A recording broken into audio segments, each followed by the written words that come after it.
Il est jamais trop tard. Même si dans ta vie t'es convaincu d'être passé à côté de quelque chose, il y a une route qui s'y rend encore. Ton GPS capte juste pas parce que c'est une route qui est archivée dans aucun répertoire. Une route que personne sauf toi peut faire. Puis tes routes, ben y en a autant que d'êtres humains sur Terre. Une route similaire à la station de métro secrète dans le livre Alice de Patrick Sénécal. Ça, quand Bonnie t'es comme pas de reine rouge pour t'écœurer.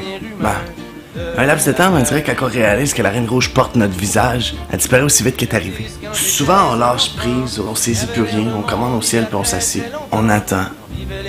En laissant notre fucking vie débouler les marches de notre passage sur Terre. Puis le pire, à mon avis, c'est qu'on est consentant. La vie, c'est un Sims. Puis pas juste parce que souvent, les émotions nous passent par-dessus la tête. C'est vraiment vrai que tu peux devenir tout ce que tu veux. Le scaphandre est un peu poussiéré, mais il est encore accroché dans le placard.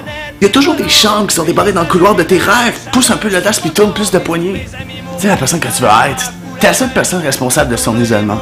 T'as 2 ou 3 mois à te glisser bien comme du monde, ben elle va sortir. Vraiment, elle va être bien moins frousarde. Je suis triste parce qu'il y a des murs qui nous empêchent d'être qui on est. Puis ils sont cassables. Je l'ai fait, puis tu peux le faire. Mais t'as peur, puis tu recules. Je me rappelle avant que je passais trop, une petite voix émergeait dans ma tête pour me demander de cesser ce processus. Je parsemais donc mon esprit plein d'idées rationnelles pour revenir à la case départ, mais cette case départ-là, c'est un peu ça notre prison, tu sais.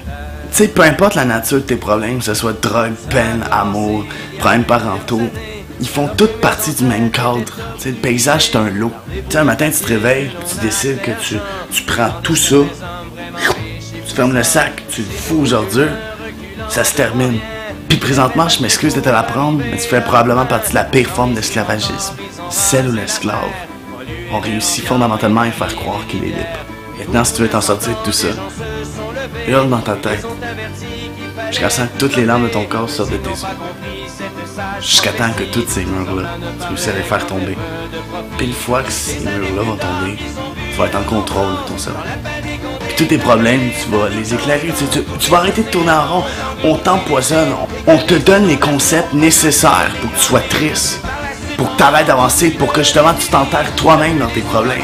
L'intimidation, on met de musique de fond, on met des couleurs, on met des effets spéciaux.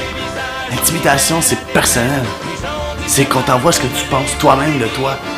Renforce-toi de l'intérieur, il n'y en aura plus d'intimidation. Les problèmes parentaux, les attachements. T'es attaché à ces personnes-là. Mais si quelqu'un te traite mal, peu importe l'étiquette qu'on leur a collée, que ce soit un père, une mère, ça devient plus ça, là. Ça devient une personne qui te pourrit l'existence. Tu pars, point, lance tes attachements. Tu vas en avoir d'autres avec des personnes qui vont être là dans ta vie pour les bonnes raisons. La drogue. Pourquoi tu penses que tu consommes? T'sais, cesse de consommer. C'est l'état d'esprit derrière ta consommation qui tue, Chris. C'est le fait, genre, qu'en arrière de ta consommation, il y a un état d'esprit de marde, d'isolement, de mal-être. Fais chuter tes murs, puis tu vas t'en sortir de tous tes problèmes en une calisse de journée. Maintenant, hurle dans ta tête, jusqu'à ce qu'alentour de toi, il n'y ait plus rien.